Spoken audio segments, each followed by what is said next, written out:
e'tibor berib qarasam, yoshligimizda bizga kerak emas fanlar juda ko'p o'tilgan ekanda. Sizlarda ham shunaqa bo'lganmi?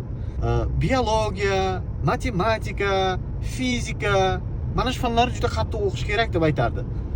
Futbol o'ynasak, futbolga qiziqsak, jismoniy tarbiyaga qiziqsak, yoki musiqa faniga qiziqsak, u senga nima beradi, nima qo'yadi, kerak emas, bunday degan gaplar gapirganda, keyin biz o'sha fanlarni o'rganishga majbur bo'lganmiz. Lekin hozir hamma pul aktyorlarda, artistlarda, futbolistlarda, sportsmenlarda-da. Yo, undan ham g'alatisini aytaymi sizlarga nima?